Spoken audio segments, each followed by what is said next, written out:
lesson, we will analyze Guy de Maupassant's short story, The Piece of String. And this story is translated from French. So sometimes you'll see it say a piece of string. And it would have been published 1883, which was 10 years before he died. So he definitely had a short lifespan there. He died of something that can be cured by antibiotics in today's time. But this story is particularly interesting because this would have been set somewhat in the place where Guy actually grew up. Because there are no lawyers, no appeals, no internet, and nowhere else to go. The market square of Goderville is Ho Chi Com's entire world. So in this time, it was obviously before cars, telephones, electric lights. Most people in small French villages lived and died within a few miles of where they were born. They farmed land, raised animals, and gathered at weekly market days in a town square. Exactly where this story is set. And you can find this worksheet in the video description so you can follow along here and read on your own about our author.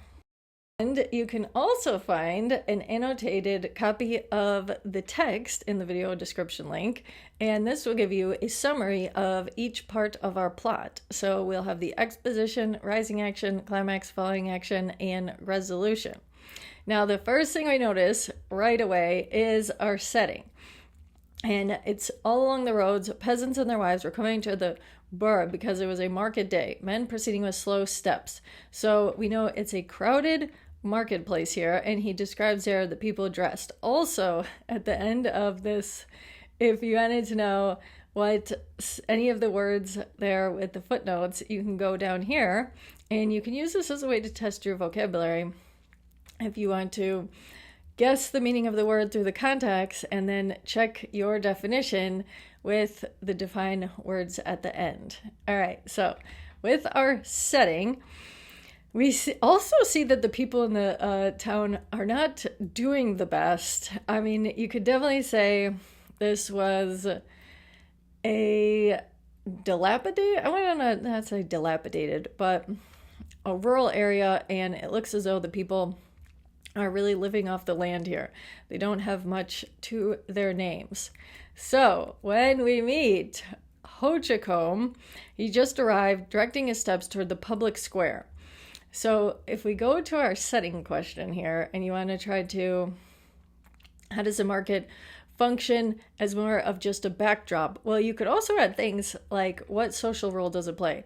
We do, if we're looking for textual evidence, you could say it is the first place that he goes before he settles in his new town. So everything of useful is there to be picked up.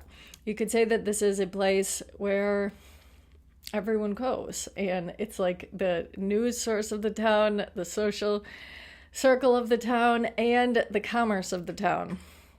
We also learn rheumatism is a type of arthritis. So we could say that you could characterize him as somewhat disabled here, and not someone who, if he's just getting to this area, we could probably say somewhat of a vagabond type character, moving from place to place. So that's what we could say for our setting. Well, really, anything you find interesting about the setting as far as evidence, you can use it to describe it. Okay, wait, and then we have an exciting event, and no, the story is called The Piece of String. So this is where he finds the thin cord on the ground. So once we have our protagonist finding the cord on the ground, that would be our inciting incident. Now the story has left its exposition, and it's a rising action. But he was seized with shame by thus being seen by his enemy, picking a bit of string out of the dirt. He concealed his find quickly under his blouse. So there, we know that he feels shame about picking up the string. And at this point, we could also say the string, it's going to be a symbol in the story. It comes up throughout the entire story. The story's named after the string. So it's pretty convenient to talk about the symbolism if you're looking for a literary element to discuss. And in the beginning, we would say that is when it would show, I would say it shows his practicality, but it could also show his poverty, because you have him picking up the string. What is he going to do? He finds it useful. Most people might look at it as trash, but he also is going there to get his new dwelling ready. So maybe he also sees some value in it in that sense. When he's traveling out through the town, so more descriptions of your setting to answer the first question. We also see the aristocracy is aiding at Mater Jourdain's, the tavern keeper and horse deal. So that would be the people of the upper class. They are also brought into the story. And then we get our conflict, because so far our protagonist had not exactly had any conflict. He did feel some shame when he picked up the string, but that was about it. But now we learn that there has been a pocketbook stolen. So someone's black leather pocketbook, and it had 500 francs. So that would be the French currency. So now we'll have to see how this is going to affect our protagonist. Find a pocketbook. He found a piece of string, but here we have him being called, saying, "Will you have the goodness to accompany me to the mayor's office? The mayor would like to talk to you." So he gets to the mayor's office. You were seen this morning to pick up on the road Benzaville the pocketbook lost by Maître Hubriquet. The countryman, astounded, looked at the mayor, terrified by his suspicion resting on him without his knowing why. Me, pick up the pocketbook. Yes, you. And so now the harness maker that saw him, because it would have been the harness maker's string, that's why the string was out there, a harness for like a horse. So this is when he has been told on. So now you could say the string switches meaning, and instead of symbolizing his frugalness or his poverty or his innocence, now it symbolizes guilt, because he bent down to pick something up and now everyone is blaming him for the stolen pocketbook. Because here he is rummaging his pocket, drew out the piece of string, but incredulously would mean they don't believe it. So something that someone wouldn't believe. And this is now when the problem really starts, because no one believes him and the news begins to spread. So this is another thing you could talk about in the setting, that it being a small town adds to his conflict, because everyone is going to know about what happened with getting accused of being the pocketbook stealer. So as he goes through, continues to tell everyone that he is innocent. And then here's where things we would assume take a turn for the better. We have Marius, a hired man and employee of Mater, is returned the pocketbook and its contents. So now we find out that the pocketbook was never stolen at all. It's saying the man claimed to have found the object in the road, but not knowing how to read, he carried it into the house and given it to his employer. So there we have, one would think that our protagonist would be free of guilt now. This, if you're going to talk about the theme here, we could say that we start to develop the theme, because here he's saying, what grieved me so much was not the thing itself as lying. There is nothing so shameful as to be placed under a cloud on an account of a lie. But at this point, even though he hasn't done anything, his name is still tarnished in the town. So that could be a matter of his social class, that everyone just feels like it's easier to judge him. People had an air of joking while they listened. They did not seem convinced. He seemed to feel that remarks were being made behind his back. So you could say the string is now representing not his guilt, but back to being his shame. Even when he tries to go places and socialize in his town, he's stammering that the pocketbook was found. Shut up, Papa. There is one that finds and there's one that reports. At any rate, you are mixed with it. So there is really no way for him to clear his name at this point. And in our climax, the peasant stood choking. He understood. They accused him of having a pocketbook returned by a confederate, by an accomplice. He tried to protest. All the table began to laugh. He could not finish his dinner and went away in the midst of jeers. And this is basically, you could say the social justice part when it's calling, he's saying the peasant stood choking. The effect of the word choice is here he is with the whole town laughing at him, and they think the other peasant, well, actually, he would have been a servant, servant peasant, is in cahoots with him.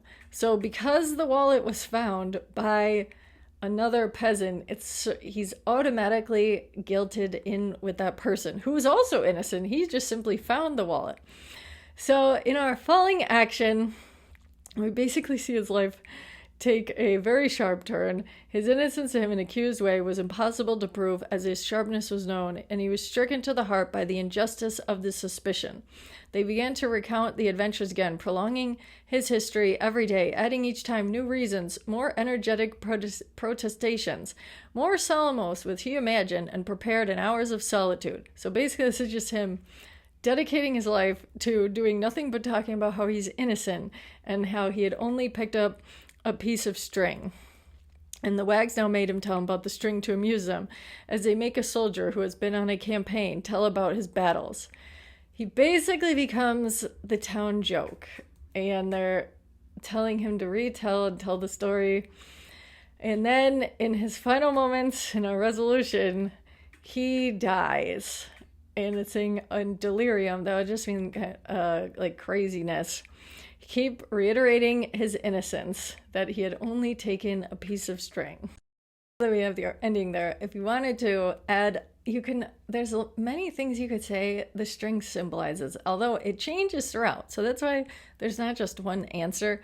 But when he holds it up, it becomes evidence of the truth. But then that quickly doesn't matter at all. So then it's basically a prop that is going to start to just be used to humiliate him throughout the rest of the story.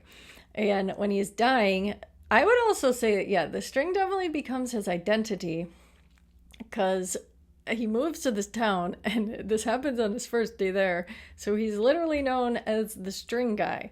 And even before his death, he's going around spending all his time trying to prove his innocence with the string. So that could be some of the things that the string could symbolize, and this idea that it they absorb the meaning that people and circumstances press into them. The string never changed. It was always just a piece of string. Everything that happened to it happened in the minds of witnesses, accusers, and finally in Holcomb's own mind, where it lodged so deeply that he carried it with him past the threshold of consciousness. The real tragedy isn't that he was accused of stealing the wallet. It's a single moment of unnecessary shame. Hiding something harmless turned an innocent man into a man he didn't recognize and wouldn't stop trying to disprove until he died. So you could say in the end, it symbolizes his fall or his sorrow. It symbolizes the tragedy that was the social justice that wronged this man.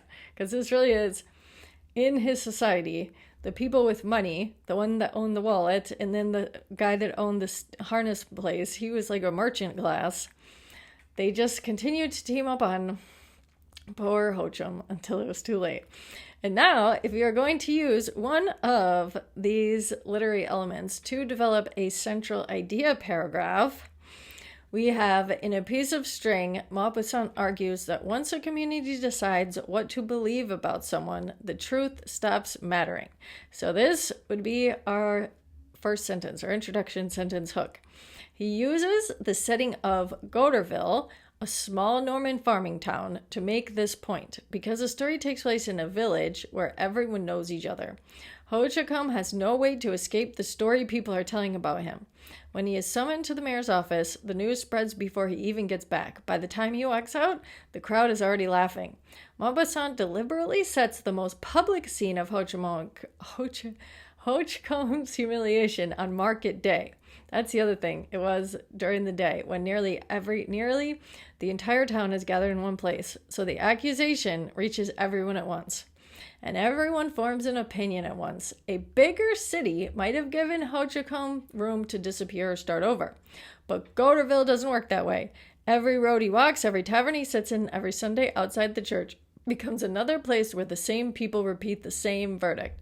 The setting makes the injustice inescapable. And that, Maupassant suggests, is exactly the point. So in this story, the setting was a major conflict for our protagonist, because if this was you could think if it was a big city, or if he would have just left town. But another reason you could say he's trapped here, you could add something about how He was a peasant. He probably had used all his money to relocate. He doesn't have money to relocate again. So that could be another one. If you wanted to say the theme of, you could use that theme of social injustice to talk about how the truth didn't matter. So you could keep the same central idea that the truth doesn't matter when someone has already been accused. And you could say it was specifically harmful to him, seeing as how he was a lower class person and everyone just assumed he stole it. And it didn't matter when he didn't. So that would be our Guy de Maupassant story, A Piece of String.